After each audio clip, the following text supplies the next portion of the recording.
I avui a Gent de Carrer comencem el programa parlant-vos d'una tragèdia que té com a escenari el psiquiàtric de Sant Boi durant la Guerra Civil. Milers de pacients van morir en circumstàncies extremes i sense reconeixement. Entre el 1936 i el 1939 van morir 3.240 persones, aproximadament un terç de la població del municipi, i més del 80% provenien dels centres psiquiàtrics. La magnitud dels fets va sortir a llum gairebé per casualitat. El director de l'Arxiu Històric de Sant Boi, Carles Serret, va detectar un increment desmesurat d'enterraments durant els anys de la guerra. I per parlar-ne ens acompanyen aquí a l'estudi de Ràdio Sant Boi l'Àlex Pérez, que és regidor de Memòria Històrica. Què tal? Bona tarda, com estàs? Bona tarda. I benvingut a Gent de Carrer. Ens acompanya també l'Antonio Blanco, que és familiar d'un dels afectats. Què tal? Bona tarda.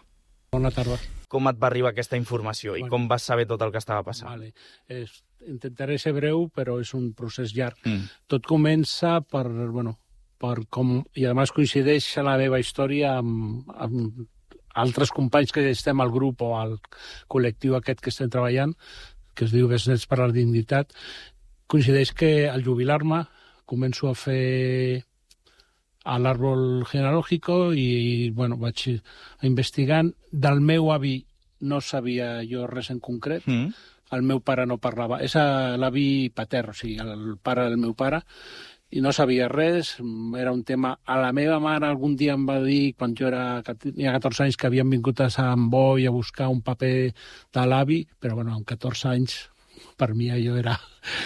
però tenia això sempre aquí al cap. Quan vaig començar a fer l'arbre genealògic, vas demanant de tots, i de l'avi ho demanava. Per sort vaig trobar una carta que em deia que va morir a Sant Boi, amb la qual vaig demanar al registre civil de Sant Boi, i em va arribar la partida de defunció i vaig veure el nom del meu avi, tot bé, 18 de gener de 1938, i causes diarrea i caquèxia.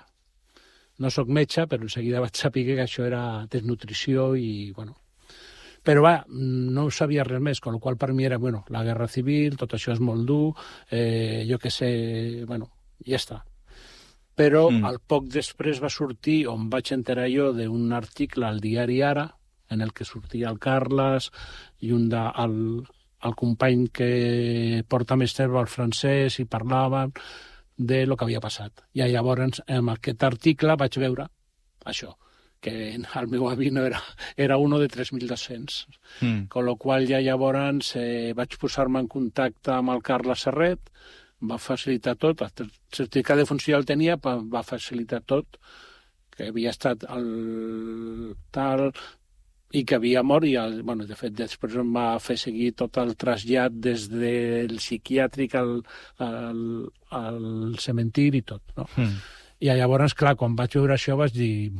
I llavors el propi Carles Serret em va dir, mira, hi ha aquí 2 o 3 persones que estan començant a fer això, i llavors vaig començar a parlar i vam començar a fer això que ara es diu Besnets per la Dignitat. O sigui que vaig començar per casualitat, per casualitat no, per l'arbre genealògic, em va dir, quan vaig veure allò de diarrea i caquèxia, em va dir, hosti, això no és molt bo.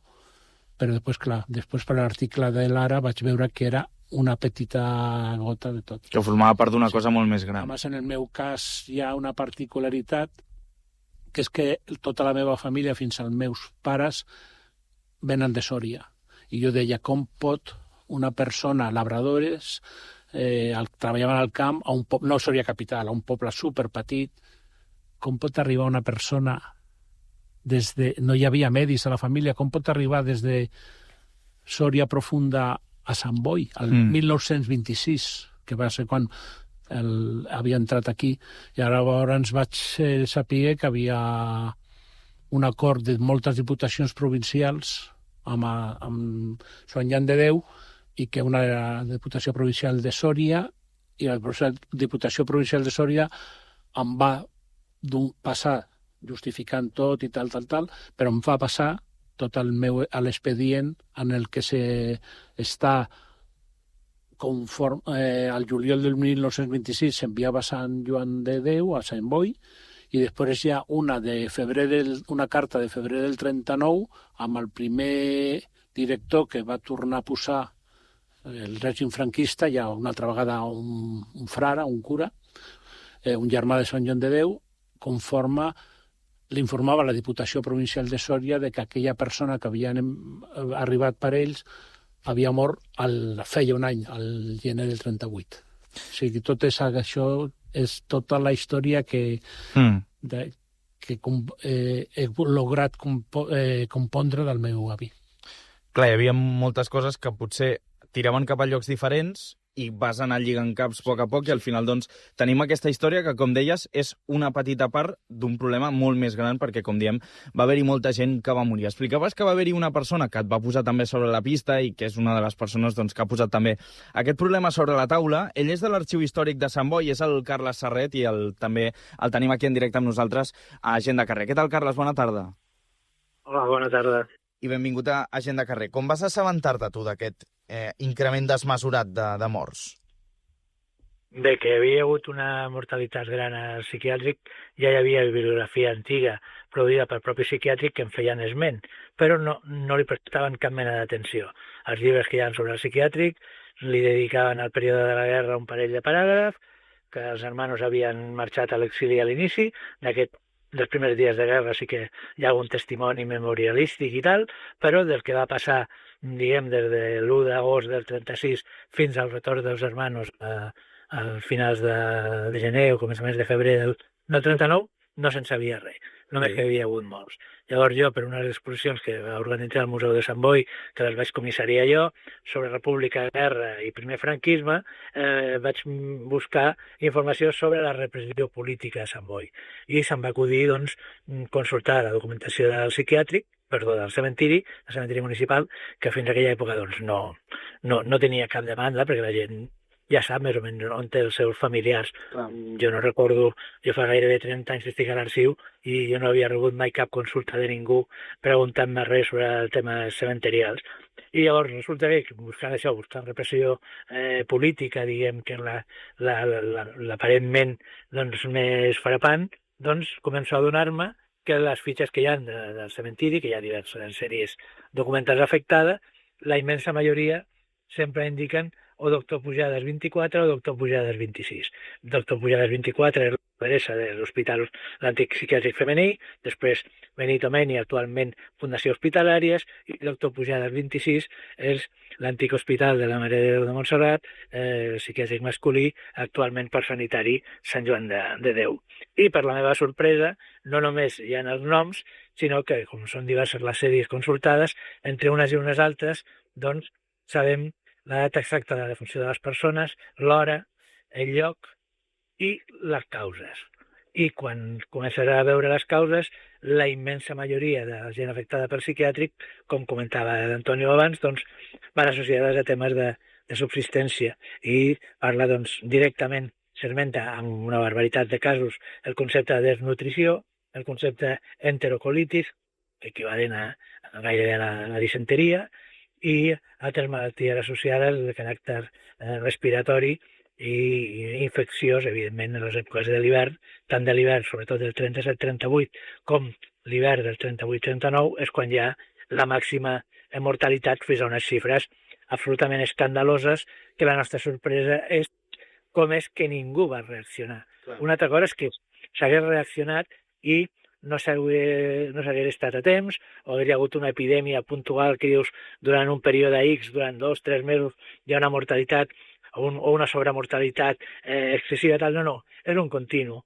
Des de l'agost-setembre del 37 fins al final de la guerra de Sant Boi, al gener del 39, per tant estem parlant d'un període pràcticament d'un any i mig, la mortalitat es dispara. Abans de la guerra dels anys 30, Sant Boi té entre 4 a 5 morts setmanals. Això ens situa entre unes 250 persones anuals, aproximadament. I estem parlant que només del període de guerra, 36, 37 i 38, perquè al gener del 39 ja Sant Boi era ocupat i s'acaba la guerra aquí a les nostres contrades, tenim documentats al cementiri de Sant Boi, o sigui, enterrats, perquè morts n'hi ha alguns més, no gaires més, però n'hi ha uns tots més, 3.240 persones. Buf. Això és una barbaritat. És multiplicar pràcticament per 7 la mortalitat d'un any normal dels anys de la República anterior de la guerra. Llavors la pregunta, com és que això no va cridar atenció a ningú? No calia que ho mirés jo, diguem, amb la meva curiositat com a investigador, com a historiador curiós que fa més de 40 anys que em dedico a la recuperació de la història de Sant Boi. No, qualsevol persona que s'hagués trobat amb aquesta informació als dits penso que tenia obligació de reaccionar.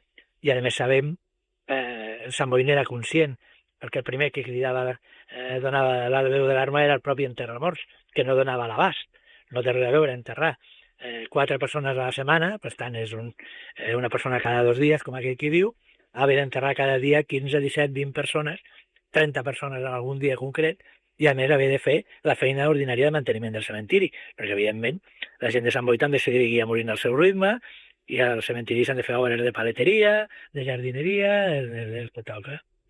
I el propi cementiri municipal, l'Ajuntament, és conscient de la pressió que li està exercint. I a les actes de ple de l'Ajuntament de l'època, que també es conserven, en diverses ocasions es fa un esment a la pressió que exerceix el psiquiàtric, que obliga a estar obrint fosses contínuament, que és una barbaritat, que és un excés de feina, tal i qual, però ningú es preocupa aparentment del motiu.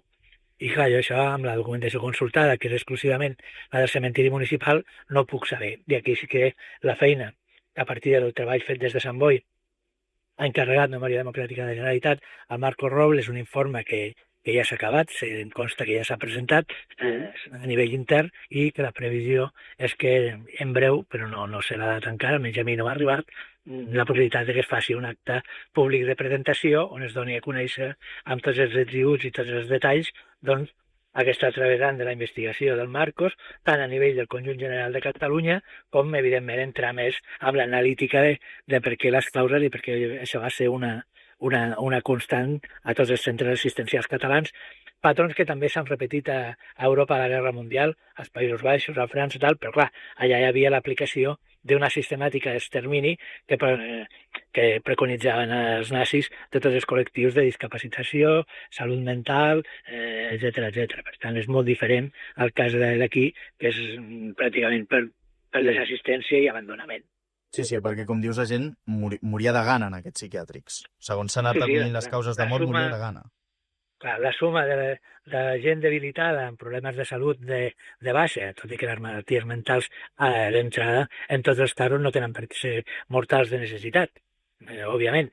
Però clar, mal alimentats, sense roba d'abric, sense roba de llit, tal, segurament una manca de calefacció a les instal·lacions hospitalàries a l'hivern, perquè és quan hi ha màxima mortalitat, una manca de medicació segurament brutal, etc., és el que provoca doncs, que es produeixi aquesta situació tan bèstia i, evidentment, tota l'administració del psiquiàtric de l'època, els treballadors, els responsables de les seccions, encarregats, infermeria, la gent que havia de fer els trasllats dels cossos, més l'administració municipal, el cementiri, i després la gent de Sant Boi que havia de veure. Evidentment, els enterraments no es feien de manera furtiva per la nit. Les fosses del cementiri no eren fosses clandestines. Són casos registrats, llavors s'enterraven al llarg del dia quan tocava. Per tant, la gent de Sant Boi que visités el cementiri també havia de viure i veure que hi havia una situació anòmala, que hi havia un moviment absolutament extraordinari desaforat. Per tant, això la pregunta, per què és, com és possible, a què es deu aquesta circumstància, és el que ens té doncs, més neguitosos i capficats en intentar poder donar més explicació de lo que es diu la mera estadística, perquè clar, evidentment, com comentava doncs l'Antonio, darrere d'aquests números, doncs evidentment estem parlant que hi ha 3.000 persones, cadascú amb la seva història, amb les seves circumstàncies, de tot el país, gent de totes les edats, també segurament no tots eren malalts mentals estrictes, sinó que a un psiquiàtric també es podia anar per altres circumstàncies, etc. Per tant, estem parlant d'un univers molt complex i de moltes històries i queda molta feina per fer, òbviament. Clar, digues que hi havia feina per fer. Per exemple, ja s'ha coordinat també una reacció respecte a tot això, perquè s'ha encarregat també un estudi per la Direcció General de Memòria Democràtica de la Generalitat. En aquest cas, Àlex Pérez, n'hem parlat també durant aquestes setmanes de com va arribar això també a coneixements de l'Ajuntament. Havíeu dit que també es faria un acte per commemorar aquestes víctimes, però entenc que fins que no s'acabi aquest estudi previ que dèiem de la Direcció General de Memòria Democràtica de la Generalitat, per tant, fins que no se sàpiga al fons de la qüestió i la veritat de tot plegat, no es pot fer res, clar. Sí, exacte. El que aquí sí que és veritat és que l'estudi ja està acabat i entregat a la Direcció General de Memòria Democràtica. Jo divendres precisament vaig poder parlar amb el director general i el que estem fent ara és coordinar-nos. Ells el que han de fer és aquest estudi, doncs, acabar de revisar-lo per si hi ha errors o per poder penjar-ho i fer-ho públic, i després doncs, coordinar-nos per mirar de fer un acte públic en el qual puguem fer públic aquest estudi, presentar doncs, les bases d'aquest estudi i a partir d'aquí arribar a aquest objectiu final que és aquest, no? És el de veure doncs, quina actuació, quin espai fem precisament per dignificar i perquè hi hagi doncs, un espai de record i de memòria de tot el que va passar, sobretot per dignificar aquestes víctimes, per significar, que és el que hem estat fent durant tot aquest temps, i el Carles Serret doncs, ha fet un enorme treball en poder posar noms i cognoms, no? I com deia, posar les històries darrere, perquè nosaltres més enllà dels números sempre parlem doncs, això, no? Que hi ha persones, hi ha històries, hi ha familiars i per tant aquest procés de dignificació és absolutament imprescindible. Clar, i per aquest procés de dignificació segurament tampoc s'entendria sense l'associació Besnets per la Dignitat. Antonio, no sé si ens pots explicar aquesta associació, quina és la tasca que fa. La tasca que fem és tres vessants. Potser una, donar un poc a la tabarra a les institucions perquè surti tot això, perquè hi hagi un reconeixement de que ha passat això. En aquest sentit, el primer que hem recollit des que vam començar a donar la vara ha sigut aquí a l'Ajuntament de Sant Boi, amb l'arxiu que, és igual, tu entres a l'Ajuntament de Sant Boi i té un lloc on parla d'això, dintre de Memòria Democràtica, parla del fet, el qual ja és molt, perquè fins ara no veia res, salvo l'article de l'Ara. I això linka també de l'Ajuntament amb un altre que explica més, que a més molt bé, diu que si alguna persona té la intuïció de que potser un familiar està, que potser dona un mail, i està molt ben fet perquè diu et podem ajudar, no? Con la qual això ja és el primer pas. Ens agradaria que estiguessi a més llocs, per exemple la Generalitat. Després també una mica a Sant Joan de Déu hem tingut molts problemes, però sembla que ara s'han posat estan oberts a donar-nos l'expedient i aquí hi ha un reconeixement i una... Aquesta tarda vam parlar d'un documental, això ja seria una passada, però ojalà. Però ara sembla que sí, el que passa és que van molt lents per donar-nos a l'historial, perquè jo tinc molt de la part de Sòria, però no tinc res. O sigui, des del juliol del 26 fins al gener del 38 no tinc res, i sé que hi ha. Ho sé. Sí. Con lo qual, esa és la primera vessant, o sigui, el reconeixement que sembla que va per el bon camí, que aquí tu vas ara aquí al cementiri de Sant Boi, saps que sota hi ha 3.000 persones, però no hi ha res que ho digui. Jo he anat 2 vegades des que ho sé i dic, el meu avi està aquí, m'agradaria que en algun lloc ho posessi. Sembla que també per aquí va també, i sembla, no només l'Ajuntament, potser també la Generalitat crec que ho té que fer.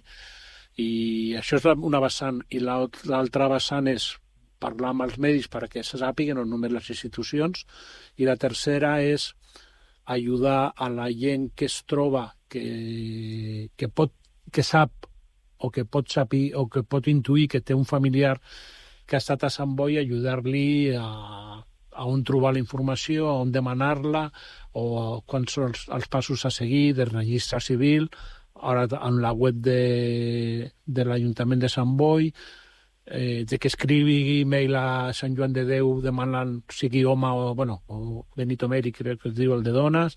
Això és el que... I de veritat que des que després de Nadal hem sortit a Ràdio Barcelona en un programa local, la setmana passada crec que va ser a TV3 per la tarda, avui aquí a Tarragona també el que porta més anys, més temps això, el Francesc Martínez, és de Tarragona, amb Ràdio Tarragona i tot això, la veritat que hem muntat una petita webmail que tenim que millorar una mica encara, i la gent allí es dirigeix a nosaltres i ens nos cuenta això i ens diu les dades i si li podem ajudar, li ajudem. És això, són els 3 vessants que és comunicació, institucions i ajuda, perquè els 20 o 30 que som ara ja tenim una experiència de tots els passos que ja ha fet i tot això. O sigui, aquestes les 3 vessants que tenim amb Agnès per la dignitat. Clar, i en aquest sentit, una de les reivindicacions també entenc que és que es reconegui com a víctimes de guerra, no? Això també, jo per mi ho tinc clar, en això he sentit moltes... moltes no, 2. Unes que no ho són i unes altres que sí que són víctimes de guerra. Per mi sí que ho són, jo ho tinc claríssima. Són víctimes col·laterals. No són víctimes del frente, no són víctimes com els de la Barceloneta o el de l'aviació italiana, però són víctimes col·laterals d'un abandono institucional que va acabar en fam. I d'això per mi sí que ho són. En això jo crec que s'està posant això de la idea de que sí que són.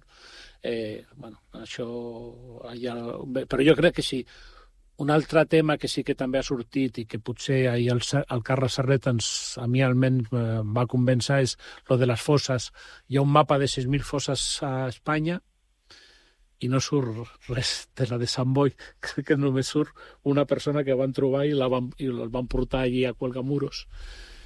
Clar, això és veritat, a mi el Carles Serret l'ha dit abans, és una fossa reconeguda, oberta, tothom ho veia. Està registrat tots els passos que hi ha. Potser no és una fossa de mort violenta, però sí que és una fossa. A mi m'és igual, però bueno, això sí que potser... Però de víctimes, jo almenys ho tinc claríssim. És una víctima... El meu avi va ser una víctima col·lateral de la guerra. Clar, Carles, en aquest cas, que es reconegui el fet que hi hagi aquesta fossa, també entenc que ajuda a la memòria democràtica, no?, i a la memòria històrica?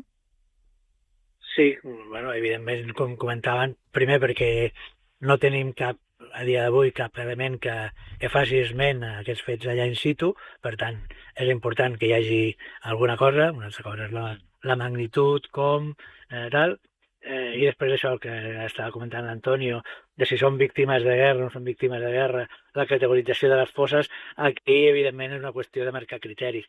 Òbviament, no tota la gent que va morir al psiquiàtric són totes víctimes de guerra, encara que morin en període de guerra, perquè també va morir gent gran, no és igual morir, evidentment, de gana a finals del 37 o l'any 38 que la gent que va morir al segon semestre del 36.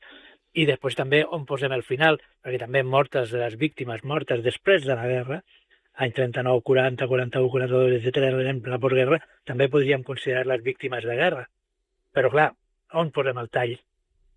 I a les fosses comunes no només hi ha malalts del psiquiàtric, ni sabem exactament el lloc on estan les fosses, perquè mig cementiri era espai dedicat a fossa, que després s'han instal·lat nínxols moderns, etc. Per tant, és molt complexa, però que és evident que s'ha de senyalitzar i ha d'haver algun espai que no sigui una simple làpida, perquè al cementiri, òbviament, n'hi ha X milers de làpides i una làpida més passaria completament desapercebuda. Es necessita que hi hagi alguna cosa que com a mínim cridi l'atenció i a la gent mínimament encuriosida, a part de la directament interessada o afectada, doncs li cridi l'atenció, s'acosti i vegi que ja hi ha un petit monument o un racó específic o una instal·lació artística, alguna cosa que evidentment cridi l'atenció i obligui doncs, a incrementar la curiositat per una part de la nostra història, perquè clar, 3.000 persones representa en aquella època gairebé el 30% de la població de Sant Boi, tot i que també l'hem de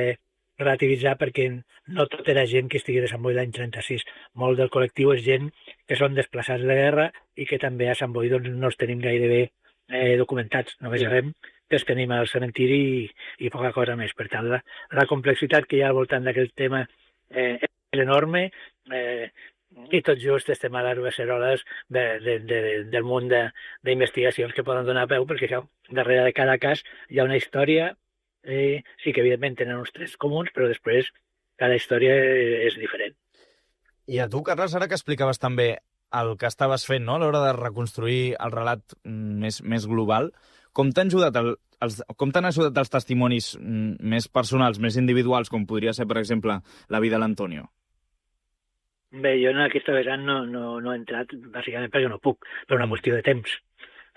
I he treballat la documentació del cementiri en diverses sèries documentals que afecten i això ja m'ocasiona prou feina. Òbviament, amb les famílies que hem contactat, que hem pogut ajudar, a vegades hem hagut de fer la mateixa feina de recerca per acabar donant un resultat positiu i dir que no sabem res de la persona, i altres vegades doncs, hem pogut acompanyar d'una manera més fidedigna i més segura, sobretot si la gent que feia ja uns quants anys que estava a Sant Boi, perquè llavors també els tenim documentats els padrons municipals i en alguns casos, com el cas d'Antonio, doncs podríem dir, sabem que estava a Sant Boi des de l'any 26 i que va morir en tal moment, per tant, sabem que va estar X temps. Després, evidentment, si alguna família ens ha enviat, fins i tot algun cas, ens ha enviat fotografia del seu parent o demanen assessorament, encara que no sigui sobre documentació local, jo com a historiador no tinc cap mena de problema i acompanyar a tot tipus de consultes. Després també molta gent saben que el parent va anar a un psiquiàtric i en aquella època, aquells anys i des de començaments del segle XX pràcticament, molta gent associava la paraula o el concepte Sant Boi com sinònim de manicomi. Deien anar a un Sant Boi, i potser no estan a Sant Boi, però estan a una altra institució psiquiàtrica del país.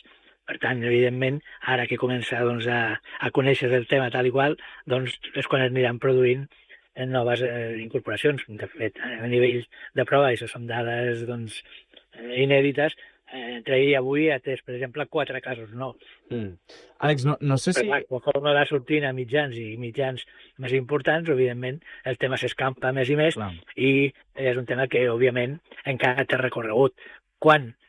No ho puc saber de cap manera, però hem atès escassament a unes dotzenes de famílies i estem parlant d'un col·lectiu de 3.000. Òbviament, no contactaran totes de cap de les maneres, és inviable, però evidentment hi ha un camí enorme per davant i evidentment cada resposta positiva, tot i el dramatisme dels fets, doncs és una satisfacció, entenc que personal, pel servei de l'arxiu, pel servei de l'Ajuntament i pel conjunt del país doncs, de poder anar aclarint situacions, igual que per altres bandes doncs, es recuperen soldats desapareguts al front i que van ser enterrats allà on van caure, o en cimentaris propers, o les fosses aquestes semiclandestines que hi ha hagut arreu del país, que la gent més o menys des dels pobles sabien on estaven, però que ningú s'havia preocupat mai.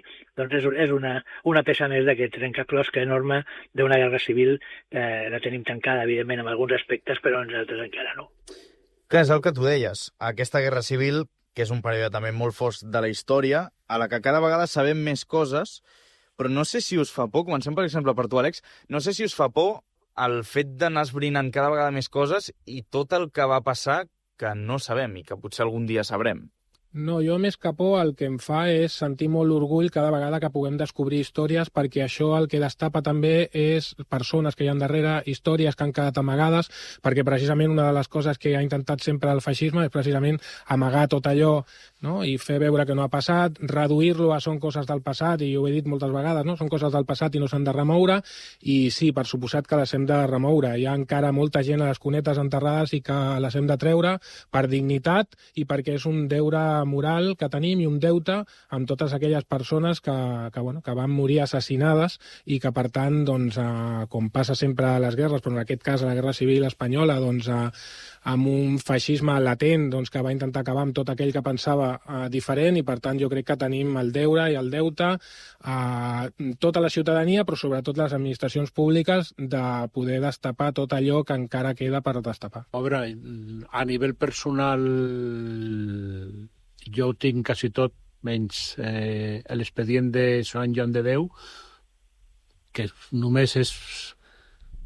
Primer perquè crec que dintre de l'expedient pot haver coses familiars. O sigui, em costa per una cosa que el germà petit del meu avi escrivia cartes al meu avi, això em reconforta molt, perquè un dels estigmes és el fiquem allà dintre les famílies, no? No sé ara, però llavors segur, molts, el posem allà dintre i ens oblidem.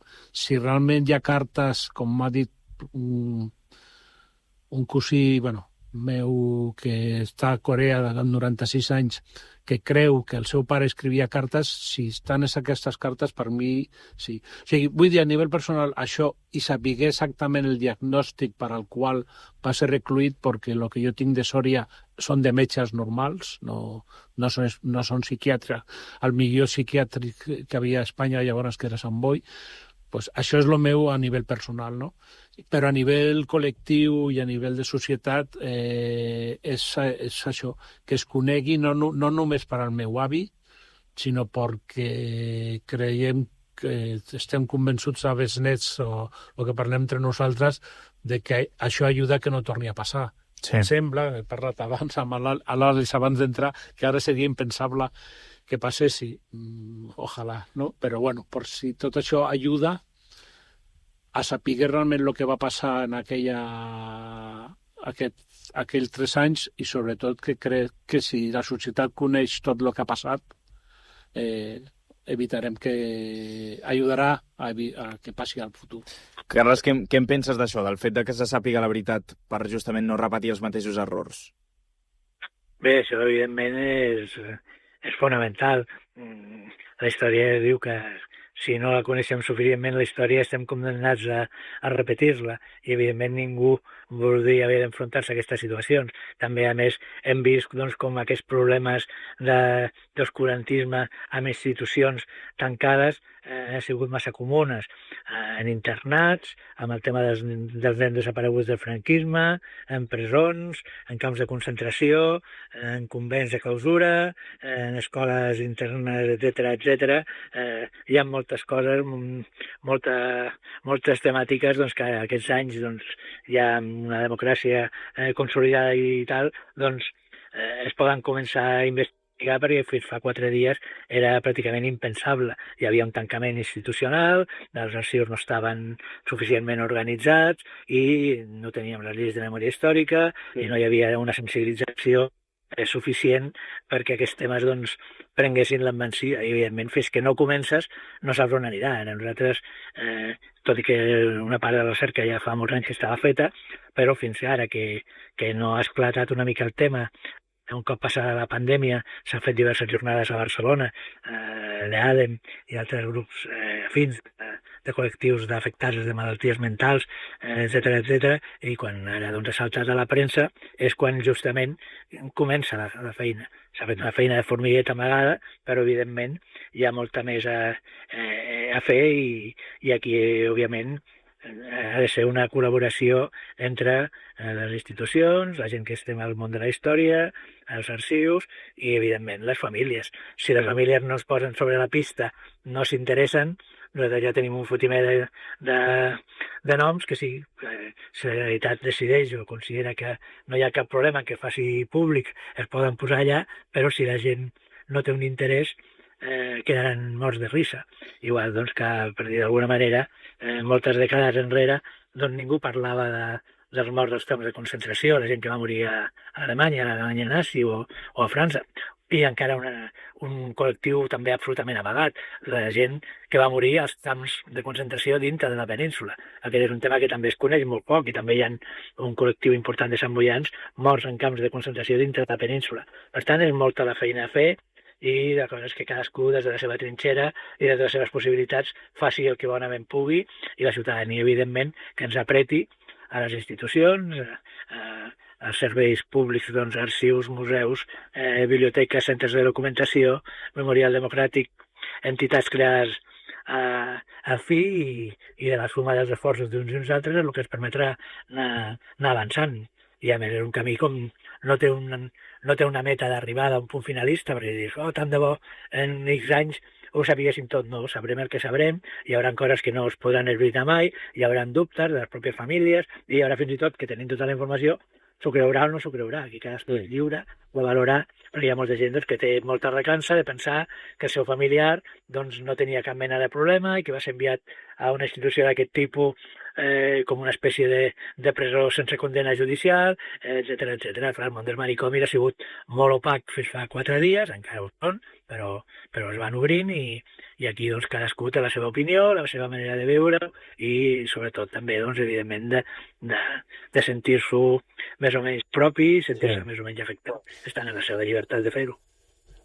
Jo una cosa només, a part que m'he oblidat, he hablat molt del tema històric i de memòria, però també una altra dels temes que volem treure que es coneguis per el tema concret de l'estigma de la salut mental, perquè està acá per les dades que ha dit el Carles i per les que coneixem, que per què li va passar això? Perquè eren els oblidats dels oblidats.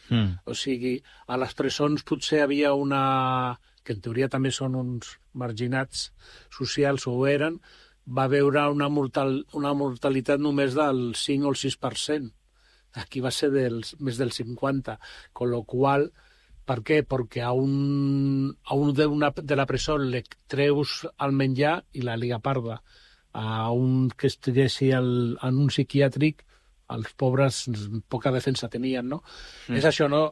Ajudar una mica, que és un factor més això, per reconèixer, i estem col·laborant amb organitzacions que estan amb el tema de reconeixement i del tema de la salut mental, perquè això fa 80 anys, però és significatiu de lo que, per desgràcia, passa amb aquests malalts a la societat. Clar, estava parlant fa una estona el Carles que en aquell moment les institucions estaven molt tancades. Per sort ara no és així, tenim unes institucions obertes. Per tant, Àlex, en aquest sentit, a què es compromet l'Ajuntament davant de tot això que hem explicat aquí a Gent de Carrer? L'Ajuntament es compromet, i així ho van fer des del primer moment, el primer és, i crec que és el més important, i el que van fer des d'un principi, és escoltar les famílies per saber quin és el neguit que tenen, quins són els objectius que més els hi preocupen, i després coordinar-nos amb les administracions que siguin necessàries, primer per esclarir tota la veritat de tot el que va passar, que és aquest estudi que s'ha demanat des de la Direcció General de Memòria Democràtica de la Generalitat, i després, òbviament, per acabar amb aquest objectiu final, que és la dignificació de totes aquestes víctimes i que els familiars puguin tenir per fi un lloc on adreçar-se i on poder fer memòria de tot el que va passar, i jo crec que aquest és el compromís que adquirim, i això, i torno a dir, perquè crec que és el més important, sempre coordinant amb les famílies, amb els familiars, que són els que estan al peu del canó i que són els que, com deia ell, no estan donant la vara, sinó que el que estan fent és apretant perquè per dignitat i pel deure que tenim hem d'arribar a aquest punt de dignificació de tot el que va passar. I que siguin reconeguts com a víctimes de guerra, també?